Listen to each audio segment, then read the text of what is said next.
예, 안녕하세요. 안녕하세요. 예, 참 좋은 인연입니다. 여러분들, 오늘부터 생활 속에 기도라는 주제로 우리가 또 부처님의 가르침에 대해서 또 불자로서 어떻게 수행하고 또 어떻게 닦아야 되고 구체적으로 기도란 무엇인지 또 어떻게 기도해야 되는지라는 부분에 대해서 공부하는 시간을 가져보도록 하겠습니다. 그래서 여러분 이제 우리가 생활 속에 기도라는 이름으로 이제 강의가 시작되는데 이제 여러분들을 명심하셔야 되는 게 어려운 내용이 하나도 없어요. 그냥 쉽고 편안한 내용으로 진행이 되니까 여러분들도 그냥 마음 편안하게 내려놓고 가벼운 마음으로 광우 스님 무슨 이야기라는 가벼운 그런 마음으로 들으시면 되겠습니다. 제가 이 생활 속에 기도라는 주제로 강의를 시작하게 된 이유가 무엇인가 하면 불자님들께 가장 많이 받는 질문 중에 하나가 스님 무슨 기도해야 돼요? 어떤 기도해야 돼요? 무슨 기도가 가장 효과가 좋아요? 라는 말을 그런 질문을 제일 많이 받아요. 네, 여기 앉아 계신 분들 중에서 제 찐팬이신 분들도 계실 텐데 제가 평소에 강의를 하거나 법문할 때 꼭 나한테 이제 이런 질문 좀 그만해라고 꼭 이야기하는 게 있어요. 여러분 딱 머리에 떠오르는 거 있죠? 예? 뭐예요? 어떤 기도, 어떤 기도? 어떤 기도가 제일 좋아요? 무슨 기도해야 돼요? 라는 질문 좀 제발 좀 그만해라 라는 말씀을 자주 드려요. 그렇죠. 여러분, 그래서 제가 늘 말씀드리는 게 부처님을 향한 모든 기도는 하나로 통한다라는 말씀 자주 드렸죠. 네.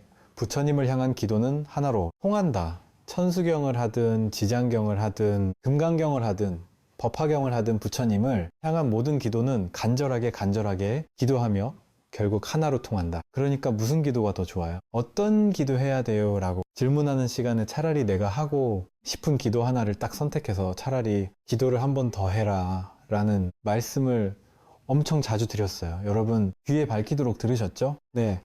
그런데 아직도 저를 보면 무슨 기도해야 돼요? 하는 분들이 계세요. 화나요? 안 나요? 안 나요. 안 나요. 화나요? 예. 저는 화 안 내요. 뭐 한다고 했죠. 삐져요. 하도 많이 말해서.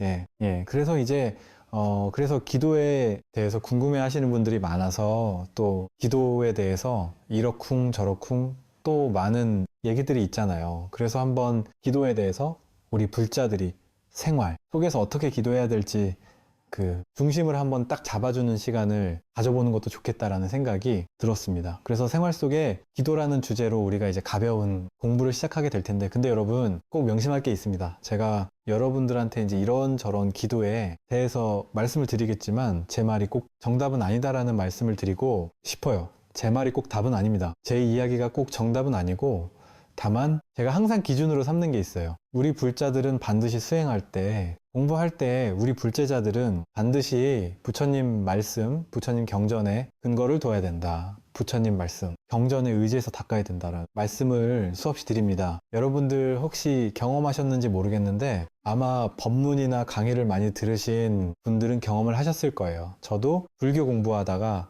많이 겪는 그런 상황이기는 한데 큰 스님들마다 법문하거나 강의했을 때 똑같이 부처님의 법에 대해서 설법하신데도 저마다 관점이나 내용이 저마다 달라요. 느끼시죠? 예, 저도 많이 느껴요. 한국 불교 큰 스님이 법문하시는 내용, 중국 불교 큰 스님이 법문하시는 내용, 티베트 불교 큰 스님이 법문하시는 내용, 미얀마 큰 스님이 법문하시는 내용 보면 똑같은 불교는 불교인데 그 불교를 바라보는 관점이나 그 부처님 가르침을 풀어나가는 관점이 저마다 다릅니다. 우리 한국의 스님들도 예를 들어 불교대학에서 강의를 하실 때 A라는 스님, B라는 스님, C라는 스님이 세 분의 스님의 강의를 들었을 때 똑같이 부처님 가르침에 대해서 강의를 하고 계시는데도 내용이 조금씩 다르달라가지고 불자들이 굉장히 헷갈리거나 혼란스러울 때도 있어요. 그렇죠? 그래서 제가 그런 질문을 많이 받잖아요, 스님. 불교 공부를 하는데 부처님 법을 가르쳐 주시는 분들마다 말씀이 조금씩 다르거나 내용이 조금씩 다를 때가 있어요. 저희들이 좀 헷갈려요, 혼란스러워요 라고 할 때 제가 항상 드리는 말씀이 내 얘기도 믿지 말고 저분 말도 믿지 말고 누구 말씀을 의지해라. 예. 그냥 부처님 말씀을 의지해라. 그냥 경전의 말씀을 100% 믿고 의지해라. 경전의 말씀만 믿으면 중간은 가요. 어디는 간다? 중간은 가요. 그래서 스님을 한 글자로 뭐라고 해요? 중이라고 하잖아요. 너무 오버가요? 예. 그래서 스들에 가는 식당이 무슨 식당이에요? 중식당. 맞나? 예. 제 말 너무 신경 쓰지 마세요. 어쨌거나 이와 같이 부처님 말씀, 부처님 경전에 근거를 둬서 우리가 부처님 법을 닦아야 된다. 그래서 저도 항상 신도들한테 법문하거나 강의할 때 제 마음속의 기준이 부처님 경전이에요. 부처님 경전에 이와 같이 말씀하셨다. 부처님 경전에 해석한 논서에서 이와 같이 말씀하셨다라는 걸 저는 항상 기준으로 둡니다. 하지만 그렇다 하더라도 똑같은 부처님 경전이나 똑같은 부처님 법문도 우리 스님들마다 부처님 가르침을 공부하는 분들마다 견해가 다를 수가 있어요. 마지막에는 결국 하나로 모이지만 그 하나의 정상에 올라가기 위해서는 여러 과정들이 있잖아요.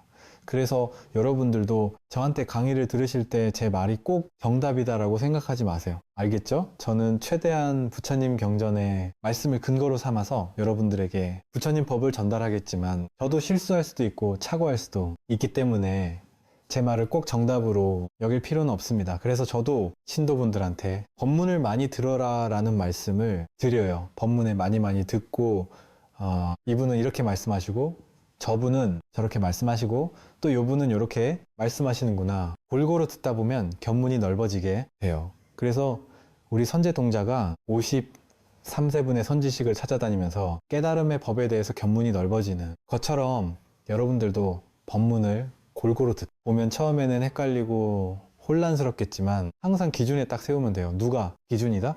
부처님 말씀이 기준이다.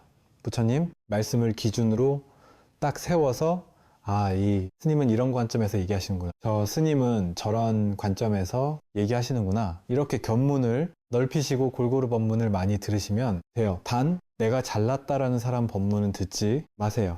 네. 왜냐하면 제 경험상 제가 25년 동안 출가자 생활을 하면서 승려로 이제 오면서 저도 여러분들의 법문을 듣고 강의를 들었잖아요. 내가 잘났다, 내가 깨달았다라고 말하는 사람 치고 제가 제대로 된 사람을 못 봤어요. 진심, 전문. 용어를 레알이라고 하죠. 레알. 내가 잘났다. 내 말이 무조건 맞다. 내가 깨달았다라는 사람 치고 제대로 된 사람 못 봤어요. 그래서 저는 저한테는 손이 하나 더 있다고 했죠. 무슨 손? 겸손. 제 컨셉이 겸손이에요. 그래서 실제로 겸손하지 못하는데 컨셉이나마 이제 항상 겸손해지도록 노력하는데 그런 강의만 조심하시면 돼요. 알겠죠? 네. 그래서 골고루 법문 들으세요. 우리 스님 들으신 법문 많잖아요. 골고루 법문을 들으시고 중요한 것은 항상 무엇의 기준을 더해야 된다? 부처님 말씀, 경전의 기준을 더해야 됩니다. 항상 경전에 내가 기준을 세우겠다라는 걸 꼭 명심하시기 바랍니다. 그래서 이제 경전의 말씀을 우리가 공부하면서 우리가 배우게 되는 첫걸음이 바로 인과법이에요. 무슨 법? 인과법. 인과법. 다른 말로 인연법이라고 돼요. 무슨 법? 인연법. 우리 앞에 펼쳐진 행복도 불행도 누가 지은 업의 인연이다. 내가 지은 업의 인연이다. 귀가 아프도록 들으셨죠? 네. 내 앞에 펼쳐진 좋은 인연도 나쁜 인연도 누가 지은 업의 인연이다. 내가 지은 업의 인연이다. 결국 누가 닦아야 된다? 내가 닦아야 된다는 거예요. 이거는 부처님 말씀이에요. 저는 항상 경전에 있는 걸 근거로 둔다고 했죠.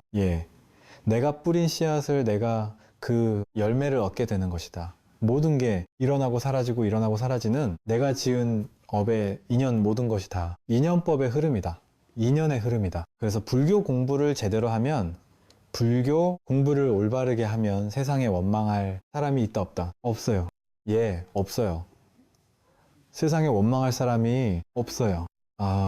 나를 이렇게 힘들고 괴롭고 답답하게 만든 저 인간을 만난 것 자체가 누가 지은 업이다. 내가 지은 업이라는 거예요.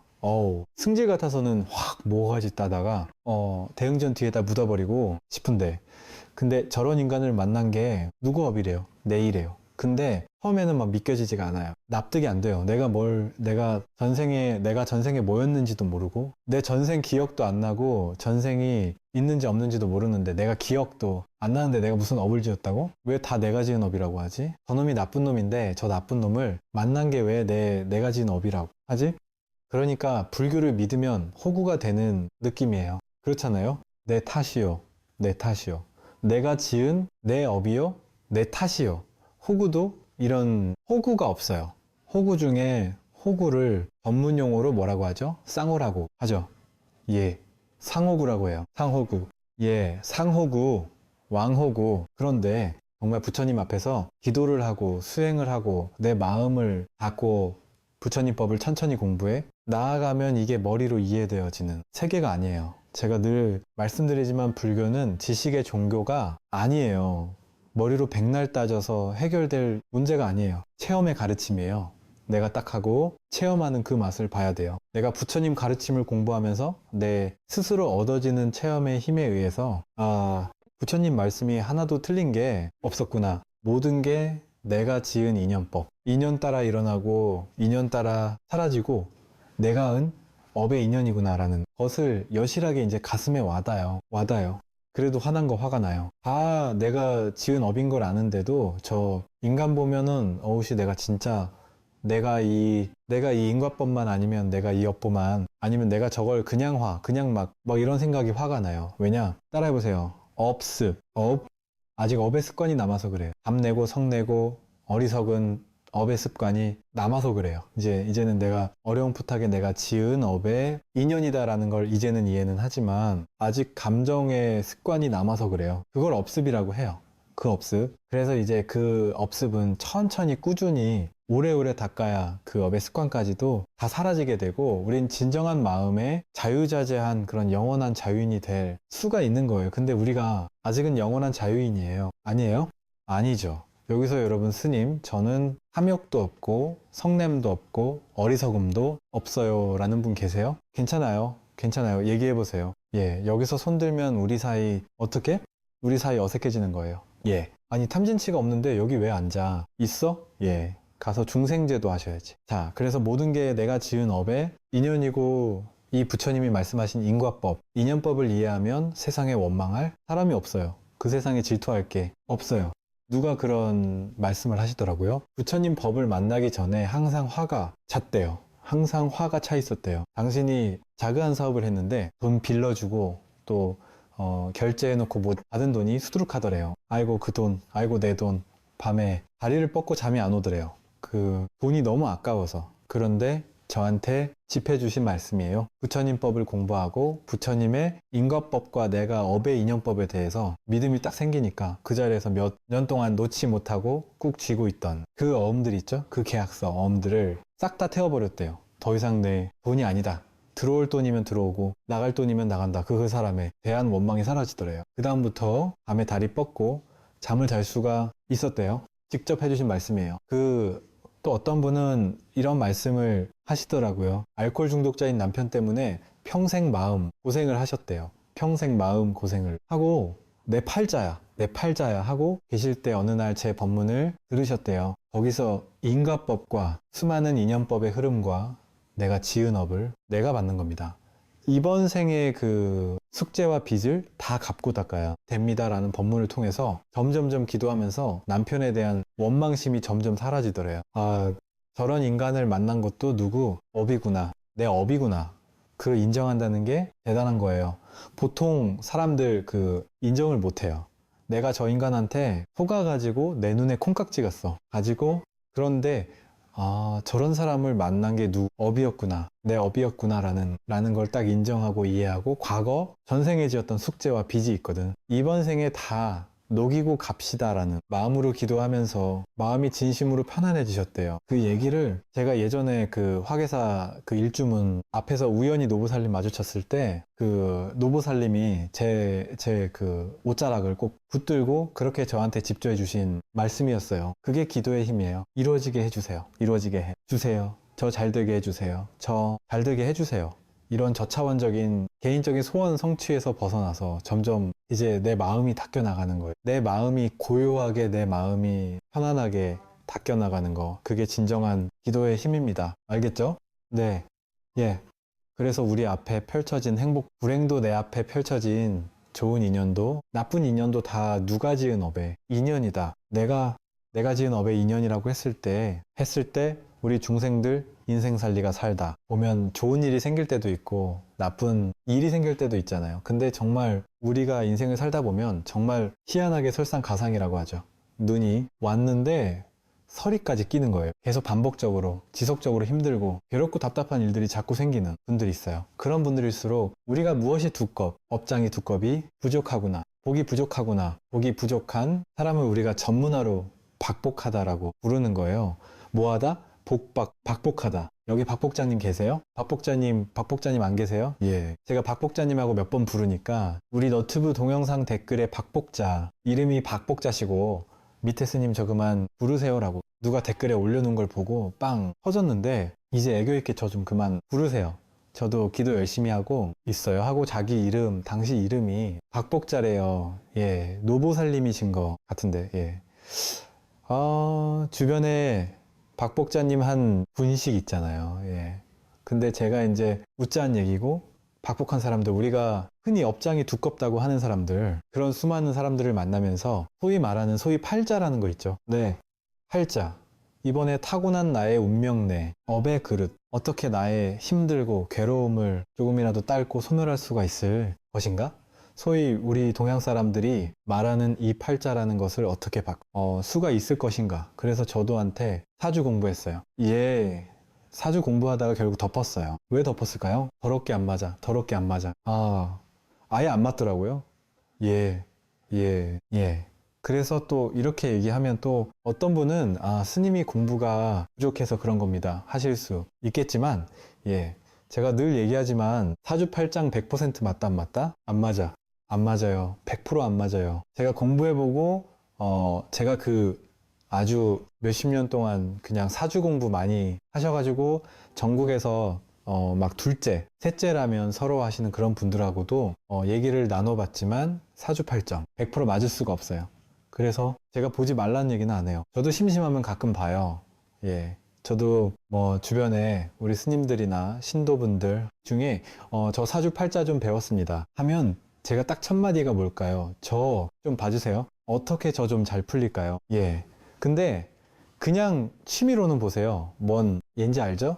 네. 취미로만 딱 보시고 안 보면 더 좋고, 불자가 안 보면 더 좋고 보더라도 취미로만 보고, 결국 제가 이러한 제 나름대로 공부를 통해서 늘 말씀드리는 부처님 경전에 근거를 둬서 큰 스님들의 수없는 법문을 통해서 제가 얻은 운명을 바꾸는 법, 내 팔자를 법 10가지를 밝혀냈어요. 다운명을 바꾸는 10대 법. 야, 이렇게 보고 대대 거창하다. 그런데 사람들한테 초창기 때 그 10대 법칙을 얘기해 주니까 기억을 해요. 못해요? 나는 우리 불자들 이렇게 머리가 나쁜 줄 몰랐어. 10가지를 기억을 다 못해요. 그래서 대충 우리 불자님들 성향을 봤더니 한국은 가위바위보에도 몇 판? 3세판. 그렇죠? 뭐든지 3세판이잖아요. 그러니까 그리고 우리 한국 사람은 하루에 몇 개? 3개. 그렇죠, 여러분? 그리고 우리는 굉장히 잘생기고 멋진 사람을 보면 뭐라고 표현해요? 삼삼하다라고 하잖아요. 이거 잘라주세요. 이거 잘라주세요. 예. 이미지 관리. 예. 우가 한 말이에요. 예. 사람들이 이제 사람들의 성향을 보니까 3가지는 기억하더라고요. 그죠, 여러분? 그래서 그 10대 법칙을 3대 법칙으로 제가 줄였어요. 10대 법칙을 3대 법칙으로 딱 줄였어요. 3가지는 기억하겠지. 3가지는 기억하겠지 해서 3대. 법칙으로 딱 줄인 운명을 바꾸는 법, 내 팔자를 바꾸는 법, 3대 법칙이 항상 여러분들한테 귀 갖다 갖게 드린 말씀이죠. 첫째 기도를 많이 해라. 참 기도를 많이 해라. 내가 시작 없는 예적부터 지금까지 살아오면서 알고 지었건 모르고 지었건 몸과 말과 생각으로 지었던 탐욕과 성냄과 어리석음에 젖어 몸과 말과 생각으로 치은 그 모든 업보들, 그게 바로 업보의 장애업장이 되는 거예요. 거룩하신 부처님 시작 없는 예적부터 알고 지었건 모르고 지었건 탐욕과 성과 어리석음에 물들어 몸과 말과 생각으로 지은 모든 악업을, 모든 나쁜 업을 참나는 마음으로 참회 기도를 많이 해라. 둘째, 무엇을 많이 지어라? 그렇죠. 복을 많이 지어라. 그래서 제가 늘 여러분들에게 복을 지으십시오. 선업을 쌓으십시오. 공덕을 닦으십시오 라는 말씀 자주 하죠.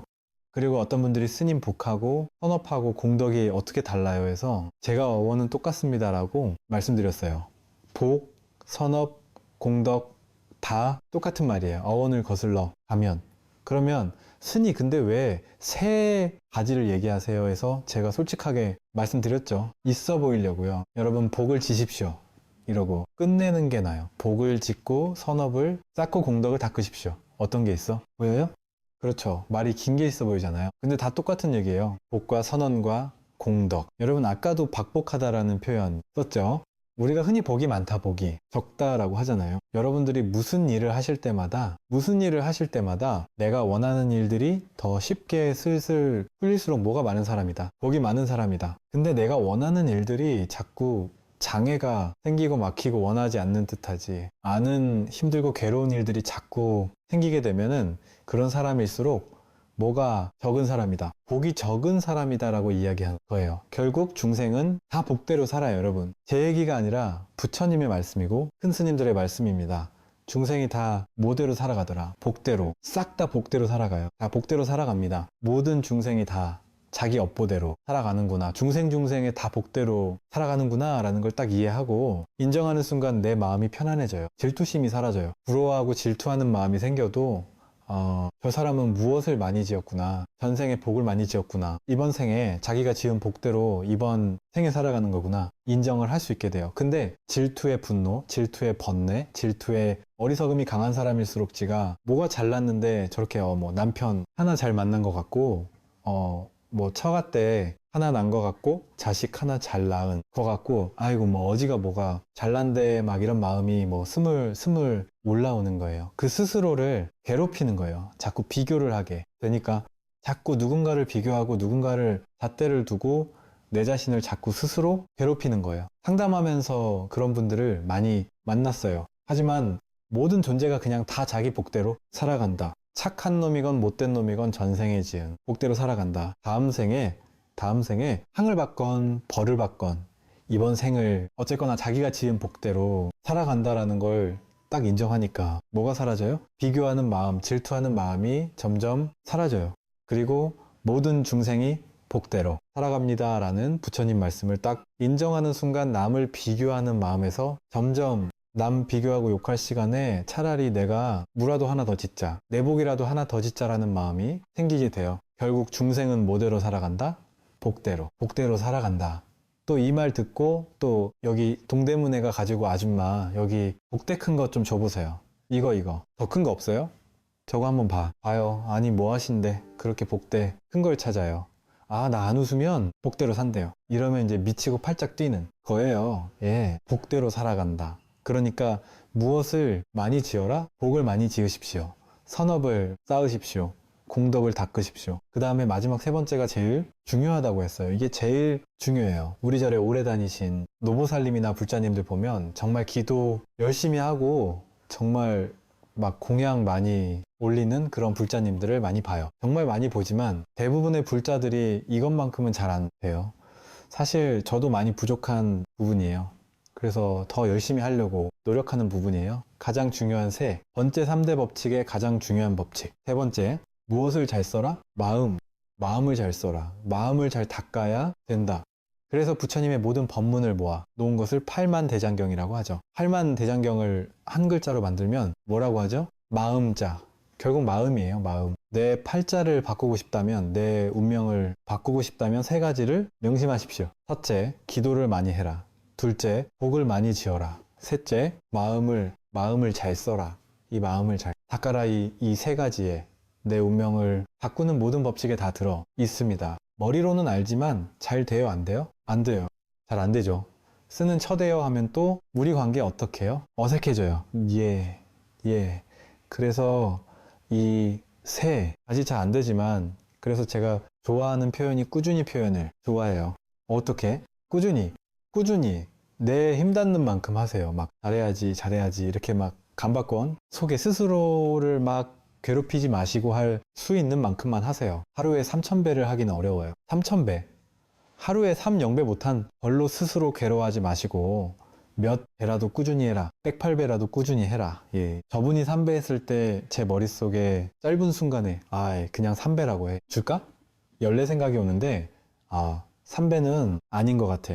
예. 하루에 관세원, 보살이나 지장보살 하루에 연부를만 더는 못하더라도 꾸준히 몇 번이라도 해줘라. 108번, 1000번이라도 해줘라. 와, 여기 있는 분들 진짜 쉽게 간다. 예. 1000번 하는데 한 2, 30분에 안 걸려요. 예.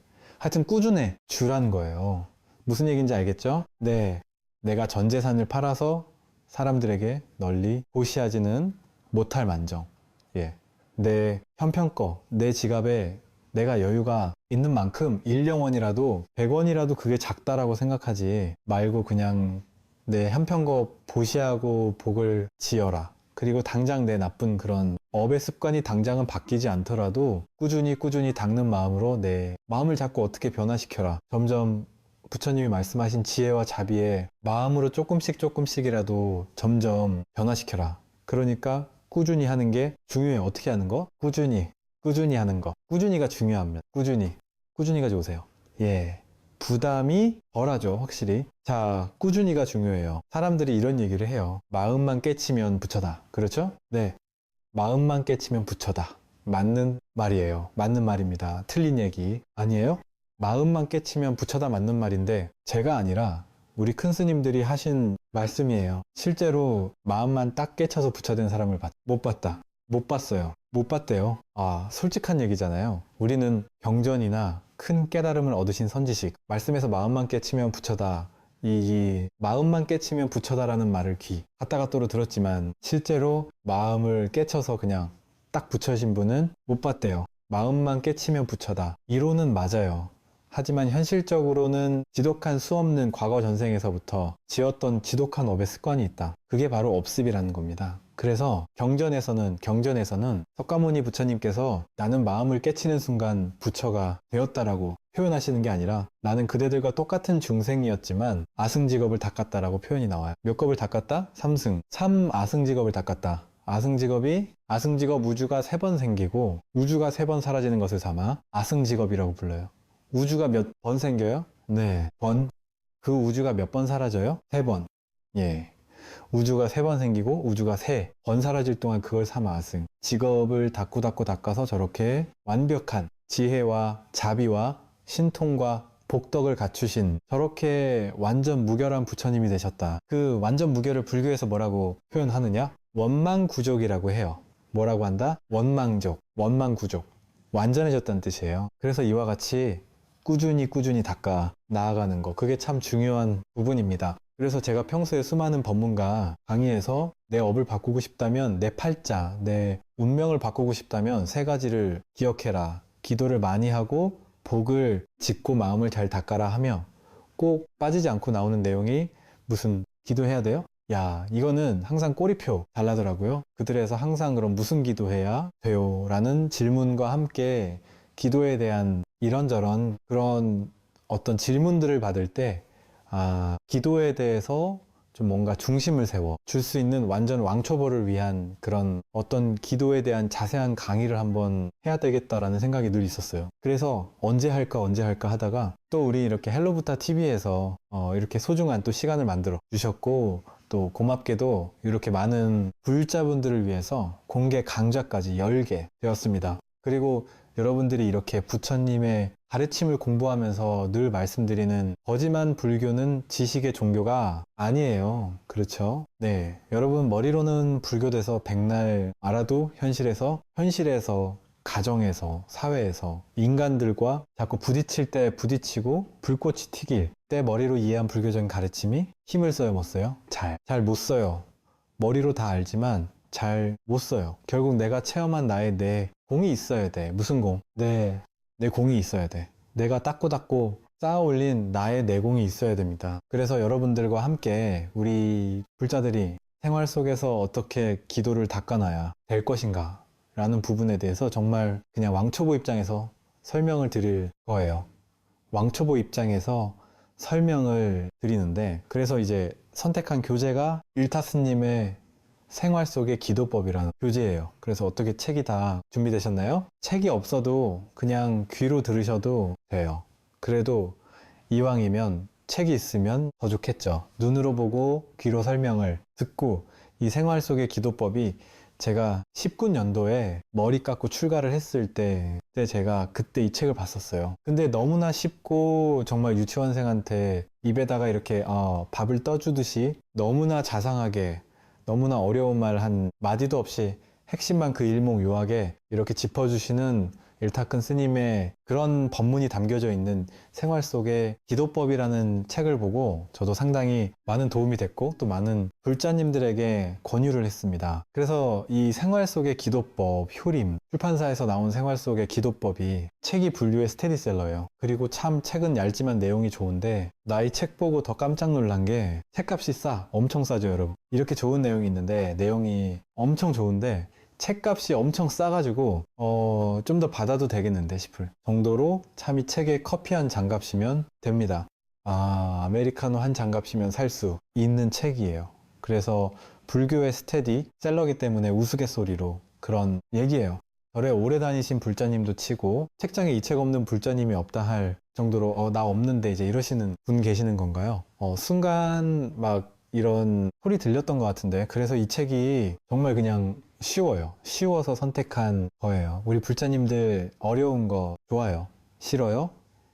싫잖아요. 그래서 정말 왕초보를 위한 생활 속에 우리가 어떻게 기도해야 될 것인가 라는 부분에 대해서 효림 출판사 일타스님이 쓰신 생활 속에 기도법이라는 책을 교재로 약 한 3개월 정도 제가 중간중간 여러 가지 부연 설명을 드리면서 여러분들과 함께 생활 속에 기도라는 주제로 우리가 공부를 해 나아가도록 하겠습니다. 어떻게 기대가 많이 되세요? 네, 기대가 많이 되세요. 예, 그래요. 그래서 앞으로 여러분들이 또 많이 또 격려해 주시고 중요한 것은 이렇게 머리로 이해하는 것보다는 결국 누가 닦아야 된다? 내가 닦아야 된다. 내가 기도해야 된다.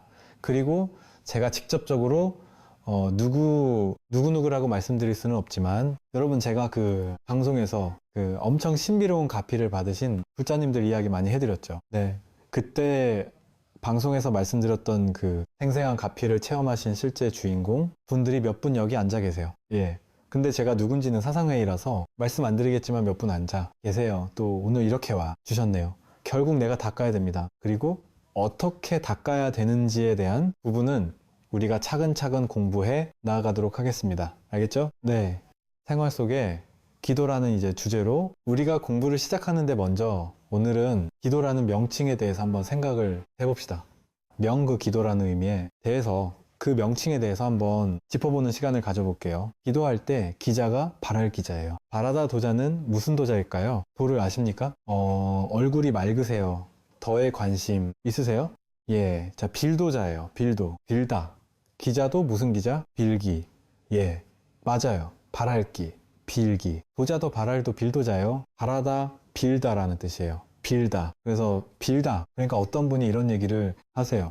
불교에 기도라는 단어가 없다. 바라고 비는 것은 어떤 초월적인 존재한테 막 바라고 비는 것이지.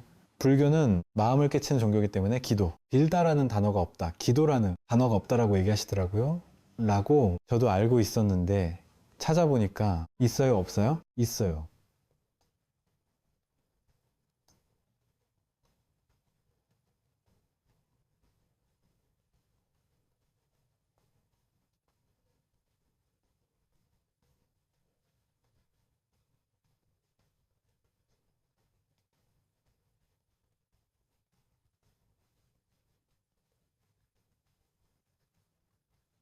찾아봐야 돼요. 그래서 요새는 그 우리 팔만 대장경이 다 인터넷에 디지털화돼 있어요. 그래서 딱 검색만 누르면 쫙 이제 어느 경에 이런 단어가 나온다는 걸 쫙 찾아볼 수가 있어요.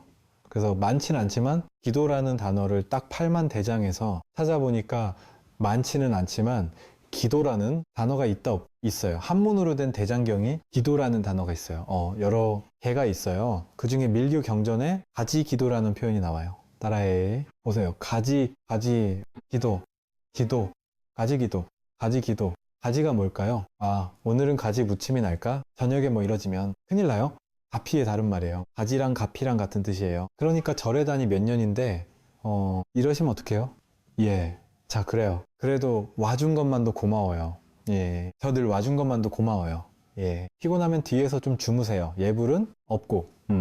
자, 그래서 가지는 가피의 다른 말이야.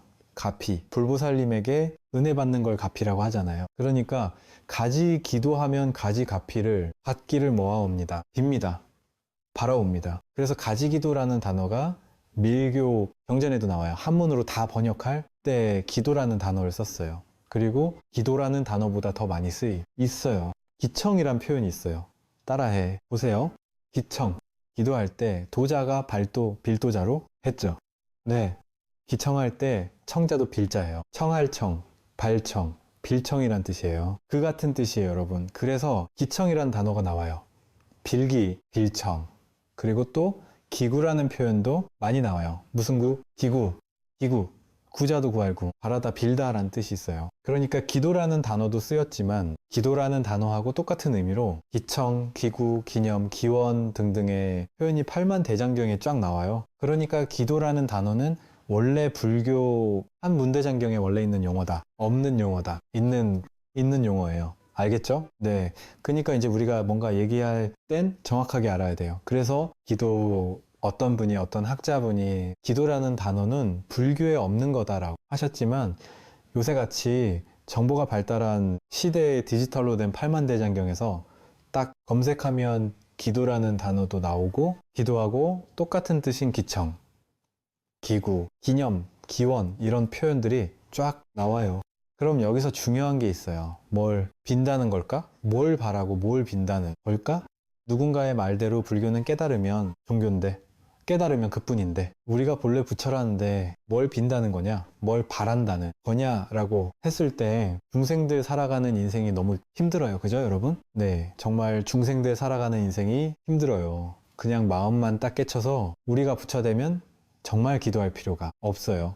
하지만 여러분들 태어나서 늙고 병들어서 죽을 때까지 살아가는 동안에 얼마나 많은 일들이 일어나요. 사랑하는 사람 못 만나서 괴롭, 미운 놈 찾고 봐서 괴롭, 얻고자 해도 얻을 수 없어서 괴롭, 숱한 그런 어려움과 난간들 속에서 모든 중생을 제도하고자 서원을 세우신 불보살님께서 이 고통 속에 괴로움에 빠진 중생들을 보면 마음이 어떻겠어요? 자, 그렇죠.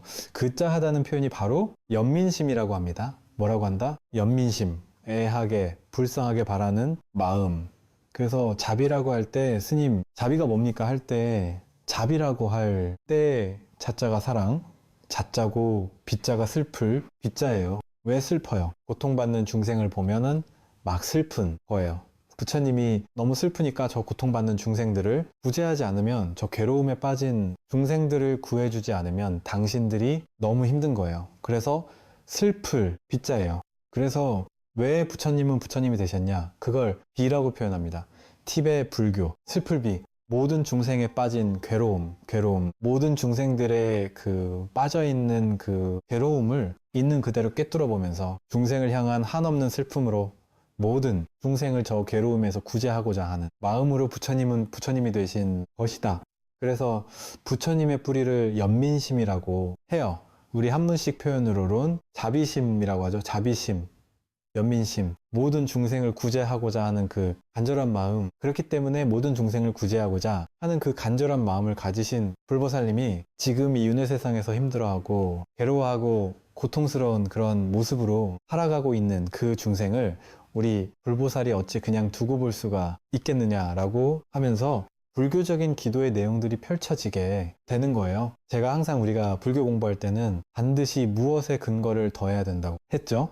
부처님의 말씀, 경전에 근거를 둬야 된다고 했죠. 관세보살 본문품에 뭐라고 나와요? 괴로움에 빠진 중생들의 일심으로 누구를 부르며? 관세보살을 부르며 관세보살이 반드시 그 중생을 그 고통에서 구제해 주시느니라, 해탈시켜 주시느니라 그러면서 수없는 모습으로 세상에 나타서 중생을 제도하는 그 거룩한 모습들이 관세보살 본문품에 쫙 펼쳐지잖아요. 그게 기도예요. 관세보살님, 관세연, 보살님 너무 괴롭습니다. 관세연, 보살님, 바라리, 괴로움에서 구해주기를 바라는 마음, 빌도 누구에게 비는 거예요. 관세음 보살님, 불보살님에게 피는 거예요.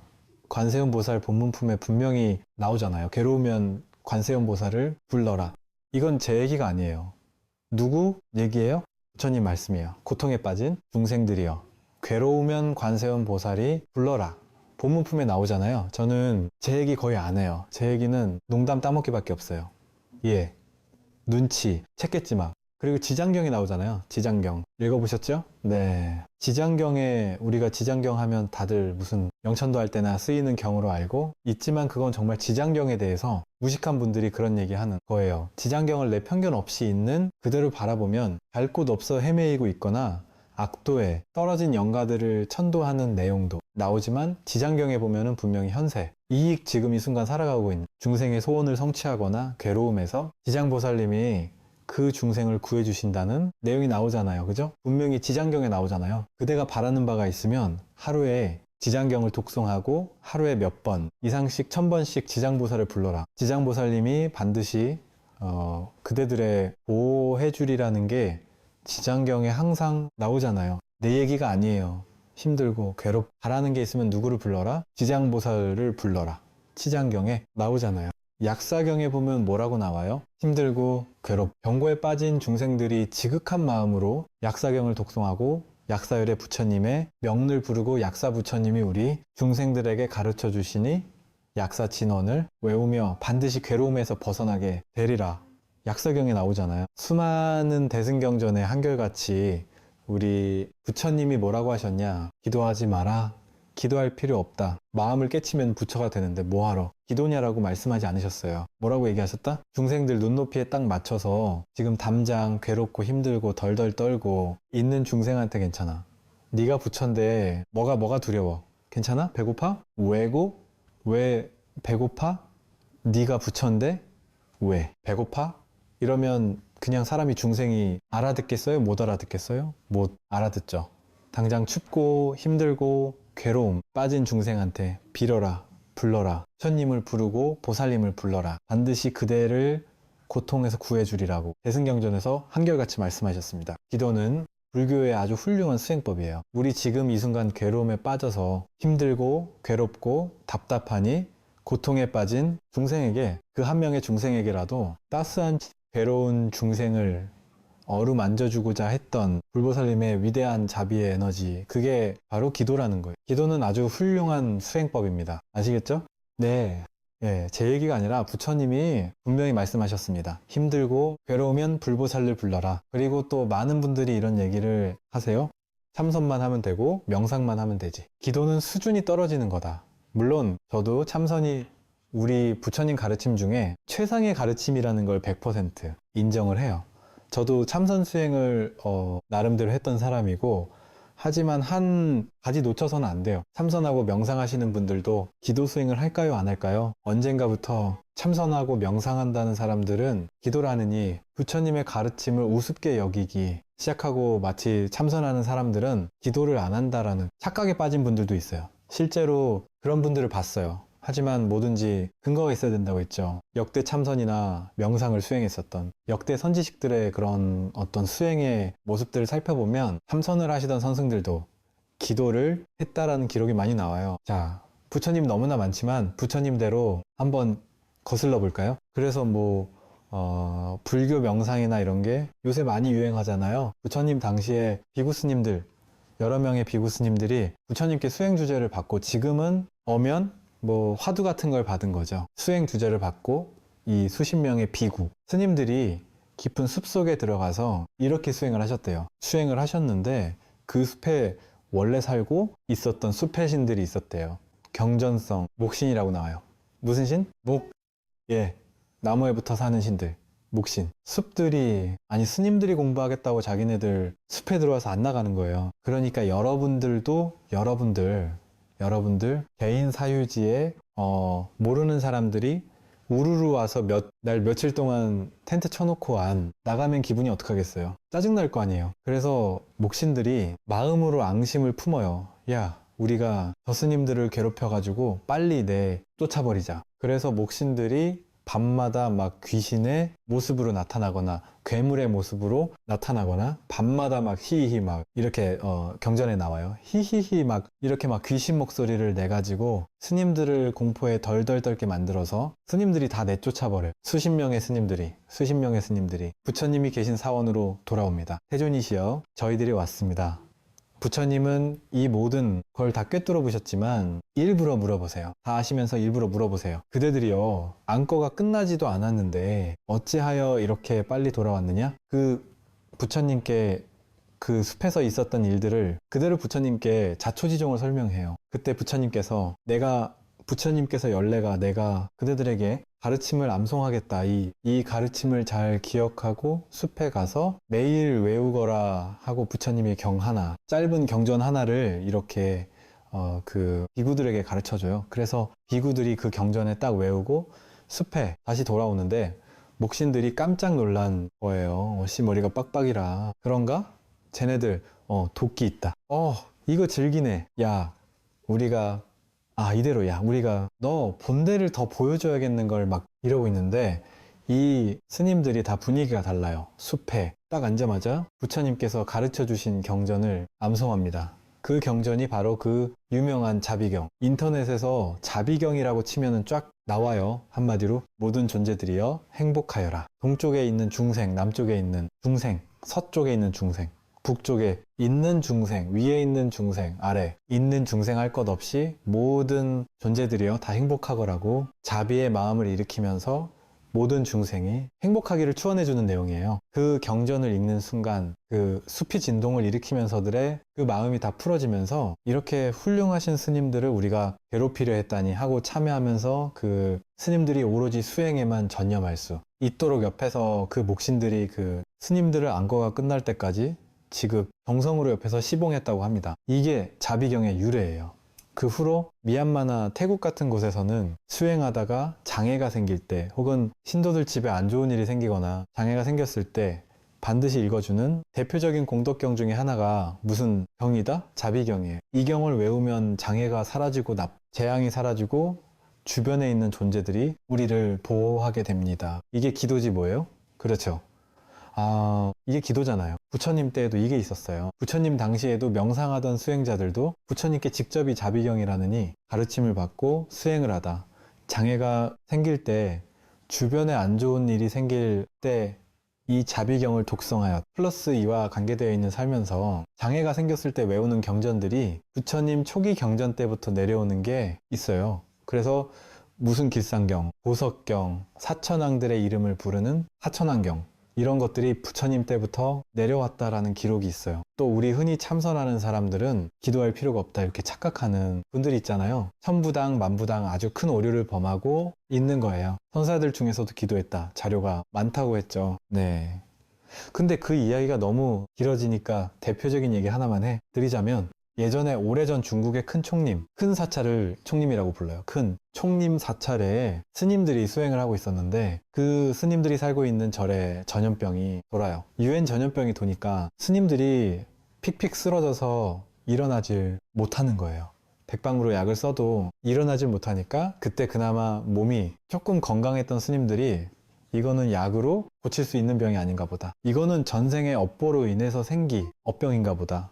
오로지 부처님께 기도를 해서 가피를 받아야 된다 해서 지극정성으로 관세음 보살을 연부를 했대요. 관세음 보살 지극정성 연부를 하는데 홀련히 비몽사몽에 누가 나오셨다? 광우스님. 그럴 리는 없겠죠. 관세보살님이 나타나셔서 다 이렇게 얘기하시는 거예요. 그대들이 겪고 있는 이 역병은 과거, 전생에 지었던 악업, 나쁜 업보 때문에 생긴 병이다. 이 병을 소멸하려면 능엄주밖에 없다. 대중들은 지극정성 능엄주를 일심으로 독성해라 라고 비몽상몽의 관세보살님이 다 얘기하고 사라지시는 거예요. 우리 같으면 관세보살 나타나신 김면 좀 더 이렇게 뿅하고 이렇게 좀 치료해 주시면 되는데 역시 인생은 공짜가 있어요, 없어요? 없어요. 능엄주를 외워라. 그 관세보살 현몽을 하고 난 뒤에 그 대중들이 사찰에서 지극정성으로 능엄주를 독송하니 얼마 지나지 않아서 그 절에 있던 역병들이 사라지고 쓰러졌던 대중스님들이 건강을 회복하였다라는 그 설화 때문에 중국 불교에서는 새벽마다 능엄주를 외우는 게 정시일과가 됐고 나중에는 선종, 사찰에서도 나중에는 참선을 하는 선종, 사찰에서도 새벽에는 능엄주를 외우고 저녁에는 예대 참매문, 108참매문을 외웠대요. 그 옛날 자료를 보시고 성철 스님께서 그때부터 사람들에게 능엄주를 시키고 108배를 시켰던 거예요. 그래서 우리나라를 대표하는 최고의 선승이 바로 성철 스님이시지만 성철 스님도 제자들에게 신도들에게 항상 기도해라 기도해라 하면서 아비라 기도를 스스로 만드셨어요. 아비라 기도라고 아시나요? 엄청 빡센 기도 있어요. 엄청나게 뻐겨. 그래서 능엄주 외우고 옴비라 훔칸 스바압 없이넌 외우고 그 다음에 이제 108참매문 이렇게 예브리데 참매문 외우면서 백팔참매 하는 걸 하루에 6번을 하는 거예요. 근데 장합장이라고 해서 무릎을 세운 상태에서 허리를 세워 가지고 합장해서 주문을 외우는데 5분만 해도 뼈마디가 달달달 떨려요. 거의 30분을 해야 돼요. 해본 분 없나요? 해본 사람 없어요? 와준 것만도 고마워요. 아유 그래요? 뭐 기도가 아비라 기도만 있나요?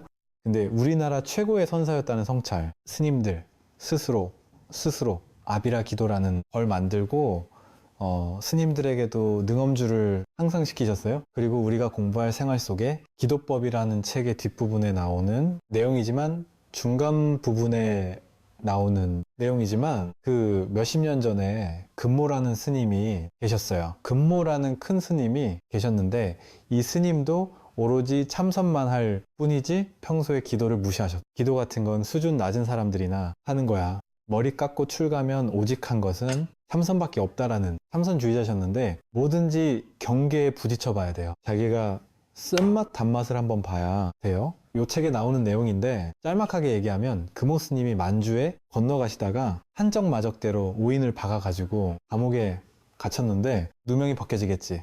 몇 날 며칠을 기다려도 감옥에서 꺼내줄 생각을 안 하더래요. 그러다가 나중에 들은 소식이 뭐 외교적인 문제도 있고 이것저것 엮여 있기 때문에 그냥 감옥에 갇힌 김에 그냥 그걸로 그냥 끝내려고 한다라는 얘기를 들은 거예요. 나 감옥에서 나와야 되는데 이러다 감옥에서 평생 썩는 거 아니야. 오로지 참선만 하면 된다라고 했던 그 모습이 당신 마음이 급하고 머리에 불이 떨어지니까 딱 안고 벽을 보고 뭘 했을까요? 관세보살을 외웠대요. 관세보살, 관보살, 관세보살, 관세보살, 관보살, 관세보살 여러분 제가 늘 주장하는 거지만 기도는요. 등 따쓰고 배부를 땐 기도가 잘 안 돼요. 맞아요. 갑자기 분위기가 쓸렁거려요. 동감하시죠? 제가 경험했어요. 정말 내가 힘들고 답답한 일이 있을 때 딱 집중되는 맛이 있어요. 네. 그리고 부처님 이것만 잘 해결되면 제가 더 열심히 기도하겠습니다. 해놓고 다시 배부르고 등 따쓰게 되면 어떻게 돼요? 아이 부처님은 내 마음 아실 거야. 동생들 마음 비슷하죠? 네. 그거 평소에 참선을 열심히 하던 스님이니까 집중력이 얼마나 뛰어나겠어요? 그 스님께서 벽 보고 오로지 그냥 잔악이나 관세보살, 관보살, 오로지 관세보살을 딱 부르는 순간 3일 반나절 지난 뒤에 맴 모르는 처음 보는 사람이 지나가다가 창문에 있는 그 쇠창살을 쑥 뽑아 주고 가더래요. 이게 말이야? 당락이야? 모르는 사람이 그냥 지나가다가 쇠창살을 쑥 뽑아주고 그 휙 가더래요. 그리고 그 구멍을 통해서 나와가지고 이제 무사히 도망가게 되었다. 그러면서 금호스님께서 평소에 이 이야기를 제자분들에게 얘기하면서 참선하는 수자도 참선하는 들을 수자라고 불러요.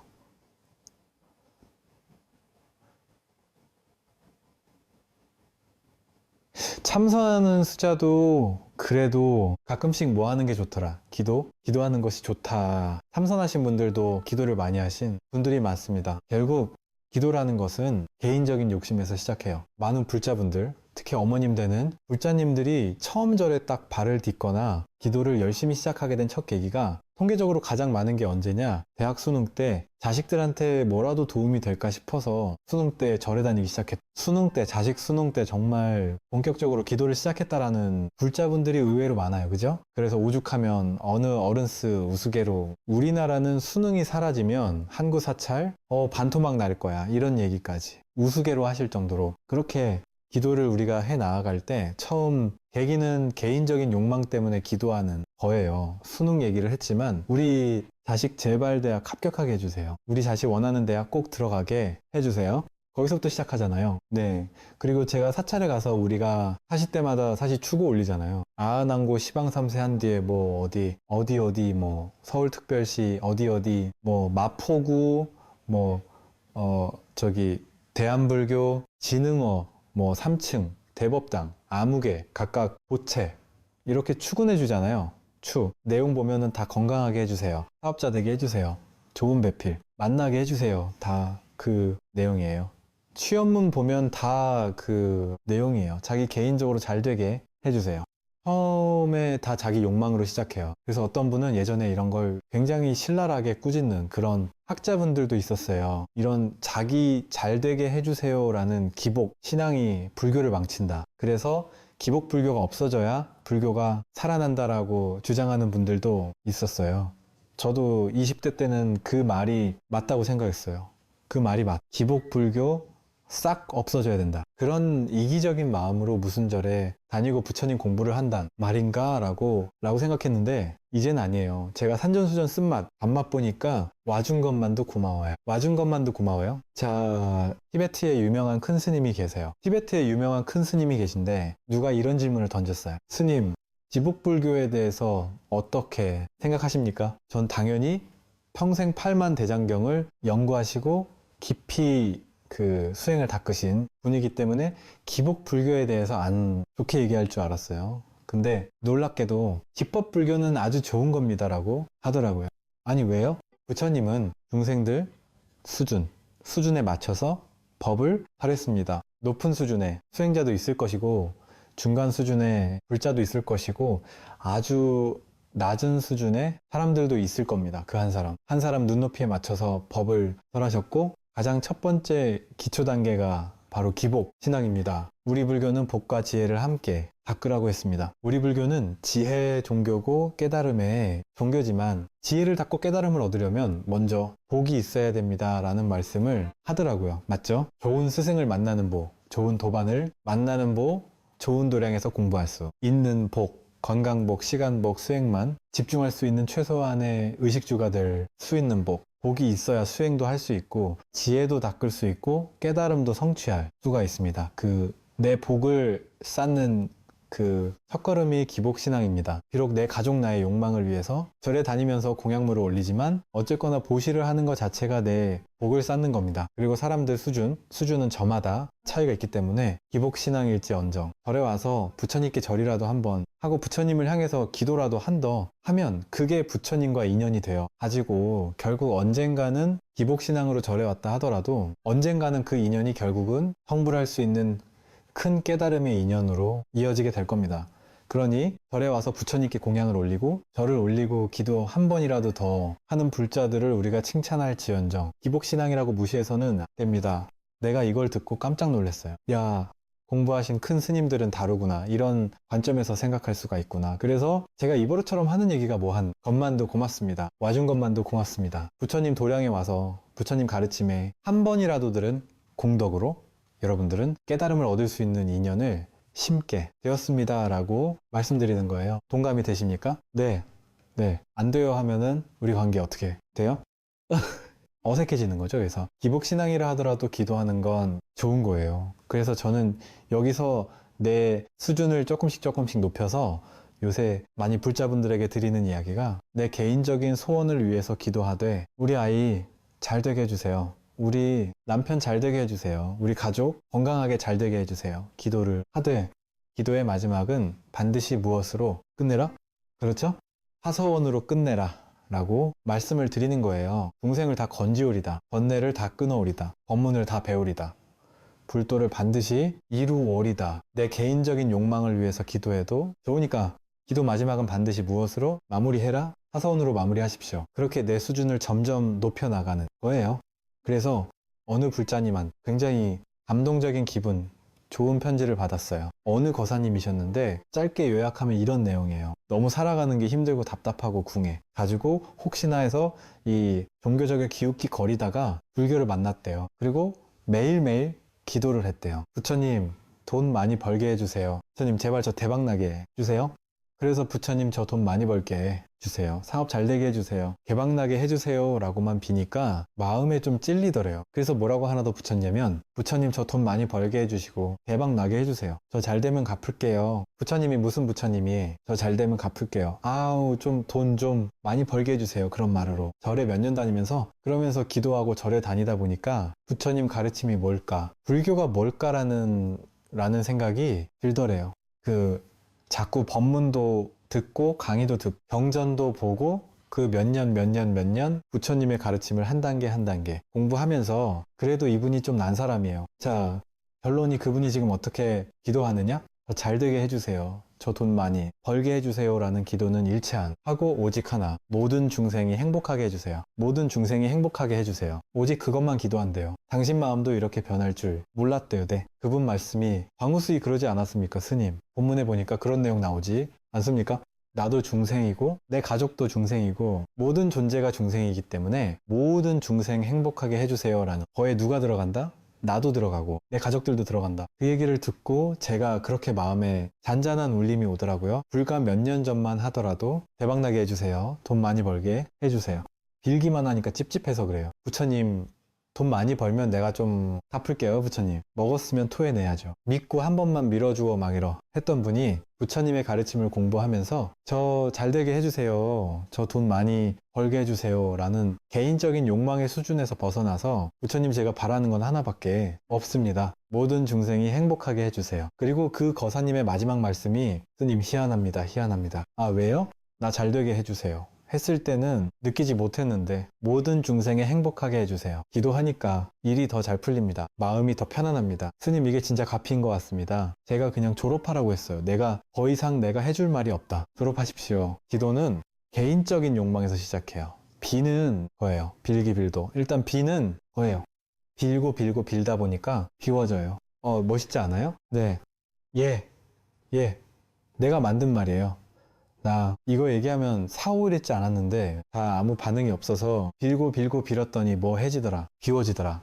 그게 공이에요. 공 안에 모든 게 꽉 차 있대요. 네, 그게 바로 공입니다. 기도는 훌륭한 수행법입니다. 여러분의 개인적인 소원과 욕망을 위해서 얼마든지 기도하십시오. 거기서부터 시작하는 거예요. 그렇게 빌고 빌고 빌다 보면 여러분도 언젠가는 자연스럽게 부처님, 모든 중생이 괴로움에서 벗어나 모든 중생이 행복하게 해 주십시오라는 그런 진실한 마음으로 기도할 수 있는 그런 진정한 기도의 수행자가 될 겁니다. 오늘 여기서 마치겠습니다. 성불하십시오.